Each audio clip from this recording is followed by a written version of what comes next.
When I first moved to England back in 1999, I thought London was the dream place to live. And everyone I knew thought they would live there someday. I've lived all over Cambridge, Hampshire, Bristol, even back to New York for a couple years just to see if I was really a big city person. 2 years there taught me something I didn't expect, which is that I need open space. I need proper countryside.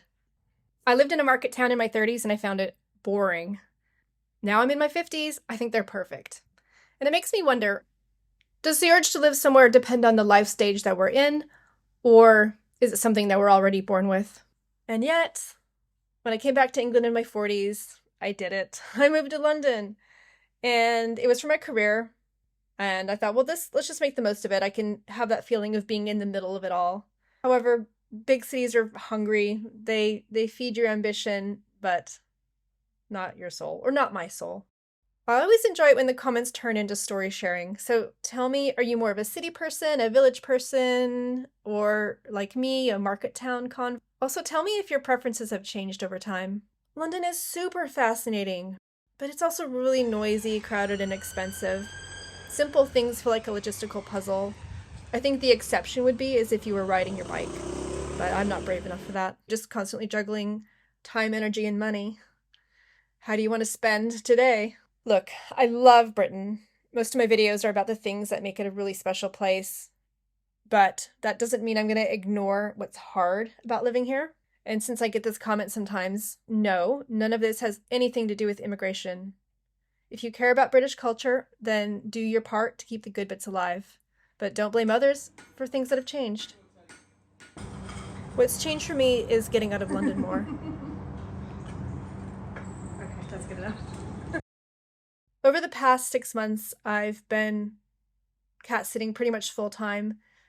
I had the whole month of August in Chiswick. I've also spent a lot of time in places in Kent and Berkshire and Petersfield in Hampshire, which turned out to be my favorite. In fact, it's worth saying I've been traveling full time. I haven't had a fixed address for about 2.5 years now. Some people might call it research. It's not the long-term plan, but it is where I'm at right now. Maybe it's that I'm getting older now, but I've definitely learned a valuable lesson that I don't need a capital city. I need a walkable life.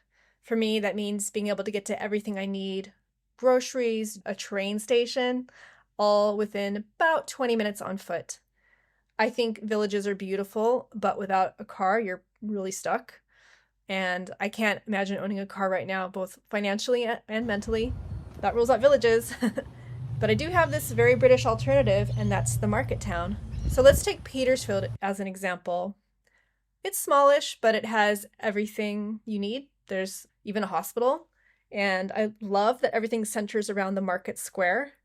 You've got the church, the library, the police station. They're all within view. And it's just like this self-contained little world. And beyond that central market town, you're surrounded by countryside that's possible to reach on foot. From the market square, you can head out in half a dozen directions and find fields and footpaths and fresh air. And, when I did live somewhere quite suburban in London in Zone 5 during COVID, I only had green space in one direction. It felt really confining. So what I like about these market towns is they're small enough that you can breathe. Of course, London will always have its appeal. It's brilliant for the weekend or, going for a theater night. I think the food is phenomenal. I've had some really interesting food experiences in London that you just wouldn't get in smaller places. But for everyday life, I really need something gentler, smaller, and more me-sized, if that makes sense. The other thing that's interesting is that, and it's my experience as well as others, is when you live in a place, you don't necessarily spend a lot of time exploring it. And certainly you can feel quite isolated, even in Zone 3. So for me, the dream now is a market town, walkable lifestyle, surrounded by history, without the stress, ideally. London's great, but honestly, I'd rather be somewhere else. Now, we're gonna go to the pub. That seems like a good idea. Thank you for watching to the end. It really means a lot. If you enjoyed this, please hit like and subscribe. It means more to me than you realize. And if you enjoyed this one, you might like 5 things that make living in the UK so special. Bye for now.